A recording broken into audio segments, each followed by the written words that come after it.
Hello, Fredak here. Fred ACC, all one word. Okay, so we're at a very critical point here. XRP is having a pullback. Okay, a little XRP help. First up, I'd like to thank you all for being here. Wasn't planning on posting something this morning, but it is what it is. The inevitable pullback is happening. Alrighty, let's take a look at what from a little bit outside the box. This is where you need to tune into Fredak. So please subscribe. That way you're knowing what's coming out from Fredak. If it makes sense, great. Maybe it makes sense, CENTS. A little pun here and there. Okay, otherwise in one ear, out the other. Fredak here to tell you about XRP. So the inevitable pullback is happening. Alrighty. Usually does happen when things surge. Roughly just over a month ago, posted generational wealth. 7,000 people watched it. Some people probably got on board. XRP was at 52 cents. It surged quite a bit. Okay, now it's on people's radars. So let's look at the big picture here. First up, the big money people that are out there, the BlackRocks, JP Morgans, the Goldman Sachs, they're not looking to own 6, 7, 8 million of these. They got to be looking at getting their hands on half a billion, a billion, 2 billion, 3 billion. How are they supposed to get a hold of that amount? There's a lot slushing around, understandable. Still, when I look at the big picture on this, I say to myself, there's a lot more potential energy, more potential things out there that could cause this to run to $3, $4, $5, $6. Everybody's situation is different. Might be turning off your electric. You need to get out of this thing after you've doubled your money. Nothing wrong with that. Nobody ever goes broke taking a profit. Be that as it may, this is not financial advice, but me personally have not parted with a single one. Nope. In it for generational wealth. The kind of money that I pass down to my kids, their kids, grandkids, great-grandkids, and for generations to come. Again, these are just my opinions about how I look at things. The volume to the downside has not been huge, but it did increase, as it usually does on a sell down to about $1.33. Hopefully one day down the road, 2 or 3 months from now, we'll look back at this posting on November 24th, I think it is, Sunday, and say, wow, what an opportunity that was. At any rate, these are the times that you need to be tuning into Fredak, because Fred ACC is going to try to hold your hand through these difficult times when you're trying to think about, oh, what should I do this way or that way. Understandably, the big money tends to know that to shake people out, you have to create these opportunities. This is my opinion, not financial advice.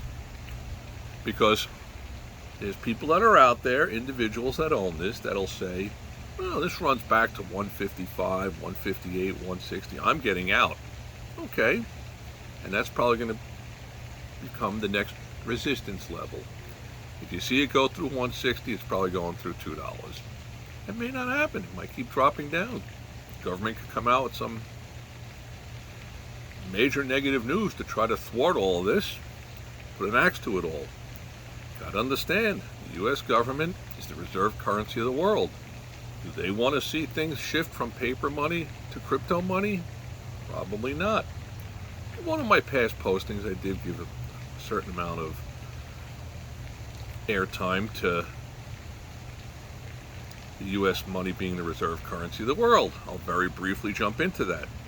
So, at about 1500, the Dutch guilde was a reserve currency of the world. Understandably, North America, South America, Central America, they all existed, but they were not a part of the European, England, Germany, the Western world. So, what was known was that part of the world, and the Dutch guilder in around 1520, 1530 was the very, very strong economic currency of the time. That's where people wanted their money to be in for safety reasons. Understandable. Then by about 1700, and again, these are all my opinions, but you can do your homework and check some of this out.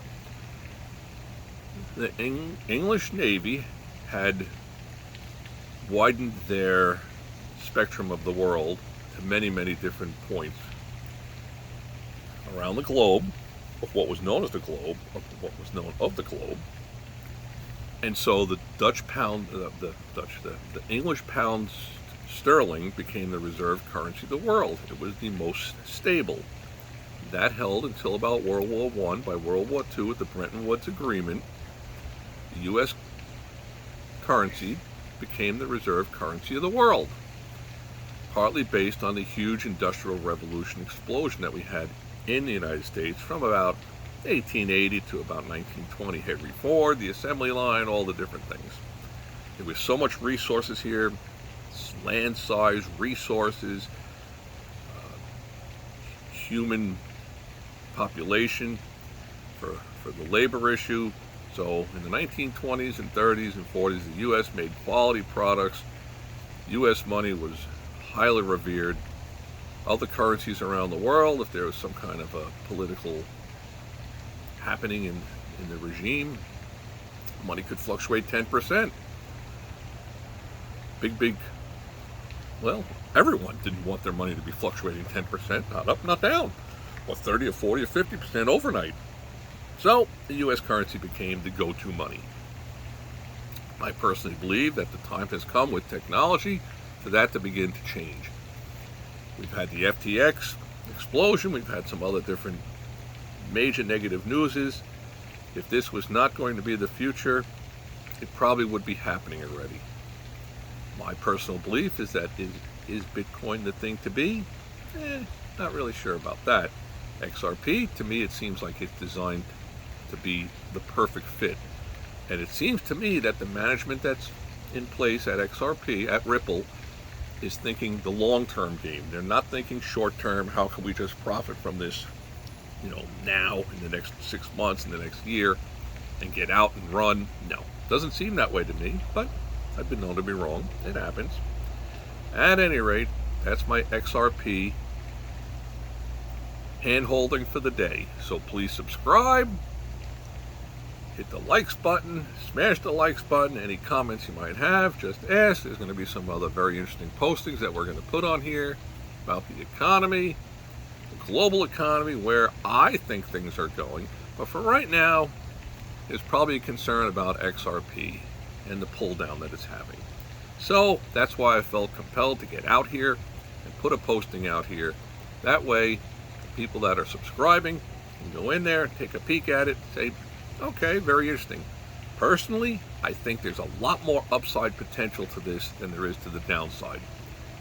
And again, what am I supposed to say? I'm in this thing at 37 cents. There's people that are in lower than me. That's fine. But I'm in it for the generational wealth.